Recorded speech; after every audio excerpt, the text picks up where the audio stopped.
Hi friends, welcome to my channel just video ಕ್ರೌನ್ಗೆ ನಿಮಗೆ ಸ್ವಾಗತ. ಇವತ್ತು ನಾವು ಚಾಮುಂಡೇಶ್ವರಿ ಕ್ಷೇತ್ರದ ತೇರನ್ನು ನೋಡ್ತಾ ಇದ್ದೀವಿ. ಈಗ ಶ್ರೀ ಚಕ್ರ ಸಮೇತ ಚಾಮುಂಡೇಶ್ವರಿ ಕ್ಷೇತ್ರ ಮರ್ಕುಂಬಿ, ಇದು ಬೈಲಹೊಂಗಲದಿಂದ ಒಂದು 3-4 ಕಿಲೋಮೀಟರ್ ಡಿಸ್ಟೆನ್ಸ್ ಒಳಗೈತಿ. ಇದನ್ನು ನೀವು ಲಾಸ್ಟ್ 2-3 ವೀಡಿಯೋನ ಮಾಡಿದ್ದೀನಿ, ಅದರೊಳಗೆ ಇದ್ರ ಬಗ್ಗೆ ಹೇಳಿದ್ದೇನೆ.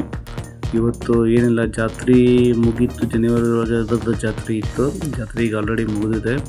ಈಗ ಜಾತ್ರೆ ಸಲುವಾಗಿ ಈ ಸಣ್ಣದೊಂದು ತೇರು ಮಾಡಿದ್ದಾರೆ. ಇಲ್ಲಿ ತೇರನ್ನು ಎಳೆದು ಮಾಡಿದ್ದಾರೆ, ಜಾತ್ರೆ ಎಲ್ಲ ಮಾಡಿದ್ದಾರೆ, ಚೆನ್ನಾಗಿ ಇದು ಮಾಡಿದ್ದಾರೆ. ಜಾತ್ರೆ ಬಗ್ಗೆ ನೋಡ್ರಿ. ಆಮೇಲೆ ಜಾತ್ರೆ ಮುಗಿದ್ಮೇಲೆ ಚೆನ್ನಾನು ಎಲ್ಲ ಬರಕತ್ತಾರೆ, ಬಂದು ತಮ್ಮ ಬೇಡಿಕೆಗಳನ್ನ ಈಡೇರಿಸ್ಕೊಳ್ಳೋಕೆ ಭಕ್ತಿಯಿಂದ ದೇವರಿಗೆ ಪೂಜೆ ಪುರಸ್ಕಾರ ನೈವೇದ್ಯ ಎಲ್ಲ ಮಾಡಕತ್ತಾರೆ. ನೀವು ನಿಮ್ಮ ಇಷ್ಟಾರ್ಥಗಳನ್ನೆಲ್ಲ ಪೂರೈಸ್ಕೋಬೇಕಂತಂದ್ರೆ ಈ ದೇವರಿಗೆ ಒಮ್ಮೆ ಬಂದು ಭೇಟಿಯಾಗ್ರಿ. ಹಂಗೆ ನೀವು ಬಂದು ಭೇಟಿಯಾದ್ರೆ 9 ಸಲ ನೀವು ಅಲ್ಲಿ ಬಂದು ಅಕ್ಕಿ ನೈವೇದ್ಯ ಮಾಡಬೇಕಾಗತ್ತೆ. 9 ಸಲ ಬಂದು ನೀವು ಅಕ್ಕಿ ನೈವೇದ್ಯ ಮಾಡೋದ್ರಿಂದ ನಿಮ್ಮ ಇಷ್ಟಾರ್ಥಗಳೆಲ್ಲ ಈಡೇರ್ತವೆ.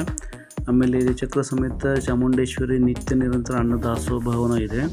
ಇಲ್ಲಿ ಯಾವಾಗಲೂ ಬಂದ್ರೆ ನಿಮ್ಗೆ ಹುಗ್ಗಿ ಅನ್ನ ಸಾರ ಬಿಸಿ ಬಿಸಿಯಾಗಿಯೇ ಸಿಗ್ತದೆ. ಮುಂಜಾನೆ ಯಾವುದೇ ಟೈಮ್ದಾಗ ಬಂದರೂ ಸಿಗ್ತದೆ. ನೀವು ಆರಾಮಾಗಿ ಬಂದು ಇಲ್ಲಿ ದರ್ಶನ ತೊಗೊಂಡು ಇಲ್ಲಿ ಊಟ ಗೀಟ ಮಾಡಿಕೊಂಡು ಮಹಾಪ್ರಸಾದ ತೊಗೊಂಡು ನೀವು ಹೋಗ್ಬೋದು. ಇಲ್ಲಿಂದ ಹಂಗೆ ಸೊಗಲು ಒಂದು 15-20 ಕಿಲೋಮೀಟ್ರ್ದಾಗ ಸೊಗಲು ನಿಮಗೆ ಸಿಗ್ತದೆ.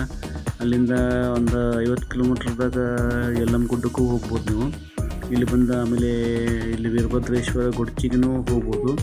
ಆಮೇಲೆ ಮುರುಗೋಡ್ದಾಗೂ ಒಂದು ಮಠ ಐತಿ. ಅಲ್ಲಿಂದ ಈ ಸುತ್ತಮುತ್ತ ಎಲ್ಲ ಒಂದು 50-60 ಕಿಲೋಮೀಟ್ರ್ದಾಗ ನೀವು ಸರೌಂಡಿಂಗ್ ಒಂದು 3-4 ದೇವಸ್ಥಾನಗಳು ನೋಡ್ಕೊಂಡು ಹೋಗ್ಬೋದು ನೀವು ಬಂದ್ರೆ.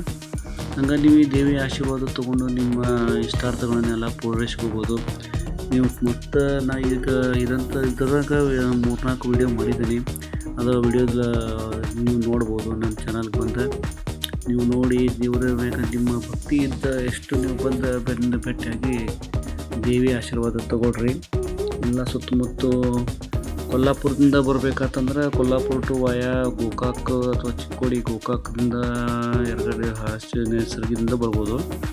ಆಮೇಲೆ ಈ ಬೇರೆ ಜಿಲ್ಲೆಗಳಿಂದ ಬರಬೇಕಂತಪ್ಪ, ಗದಗ, ಹುಬ್ಬಳ್ಳಿ, ಧಾರವಾಡದಿಂದ ಬರೋರು ಬೈಲಹೊಂಗಲಕ್ಕೆ ಬಂದು, ಧಾರವಾಡಕ್ಕೆ ಬಂದು ಬೈಲಹೊಂಗಲಕ್ಕೆ ಬಂದು ನೀವು ಅಲ್ಲಿಂದ ಬರ್ಬೋದು.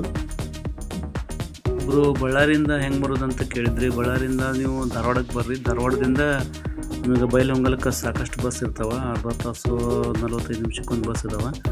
ಬೈಲಹೊಂಗಲಕ್ಕೆ ಬಂದು ಅಲ್ಲಿಂದ ಬೈಲಹೊಂಗಲದಿಂದ ಜಸ್ಟ್ ನೀವು ಯರಗಟ್ಟಿ ಹೋಗೋ ಬಸ್ ಹತ್ತಿದ್ರೆ ನೀವು ಜಸ್ಟ್ ಒಂದು 10-15 ನಿಮಿಷನಾಗ ನೀವು ಇಲ್ಲಿ ದೇವಸ್ಥಾನಕ್ಕೆ ಬರ್ಬೋದು. ಮತ್ತು ಇಲ್ಲಿ ಬಂದರೆ ಮತ್ತು ಕಾರ್ಲೆ ವಾಯ ಬಂತಂದ್ರೆ ನೀವು ಸ್ವಂತ ಗಾಡಿ ತೊಗೊಂಬರೋರು ಇದ್ರಪ್ಪ ಅಂದ್ರೆ ಧಾರವಾಡಕ್ಕೆ ಬಂದು ಧಾರವಾಡದಿಂದ ನೀವು ಬೈಲಹೊಂಗಲ ರೋಡ್ ಹಿಡಿದು ಬರ್ಬೋದು. ಭಾಳ ಈಸಿ ರೋಡ್ ಐತಿ. ಮತ್ತು ಬೆಂಗಳೂರಿಂದ ಬರೋರ್ಗೂ, ಬೆಂಗಳೂರು ಆ ಕಡೆ ಸುತ್ತಮುತ್ತ ಕಡೆಯಿಂದ ಬರೋರು ಸಹಿತ ಹುಬ್ಬಳ್ಳಿ, ಧಾರವಾಡಕ್ಕೆ ಬಂದರೆ ಭಾಳ ಈಸಿ ಕನ್ವೀನಿಯೆಂಟ್ ಇರುತ್ತೆ. ಧಾರವಾಡಕ್ಕೆ ಬಂದು ಬರ್ಬೋದು ನೀವು. ಬಿಜಾಪುರ, ಬಾಗಲಕೋಟದಿಂದ ಬರೋರು ವಾಯ ಯರಗಟ್ಟಿಯಿಂದ ನಿಸರ್ಗಿ ಅಲ್ಲಿಂದ ಬಂದು ಬರ್ಬೋದು. ಅಥವಾ ಯರಗಟ್ಟಿಯಿಂದ ಮುರುಗೋಡಿಗೆ ಬಂದು ಮುರುಗೋಡದಿಂದ ಸ್ಟ್ರೇಟ್ ರೋಡ್ ಇದೆ, ಅಲ್ಲಿಂದ ಬರ್ಬೋದು. ಎಲ್ಲ ಕಡೆಯಿಂದ ಬಸ್ ಫೆಸಿಲಿಟಿ ಇದಾವೆ, ಎಲ್ಲ ಕಡೆಯಿಂದ ಬರ್ಬೋದು ನೀವು.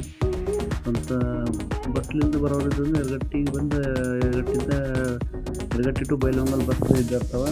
ಆ ಬಸ್ಸಿಗೆ ಬಂದರೆ ನೀವು ಅಲ್ಲಿ ಸ್ಟಾಪ್ ಆಗ್ತದೆ, ಇದು ಮಾಡಕ್ಕೆ.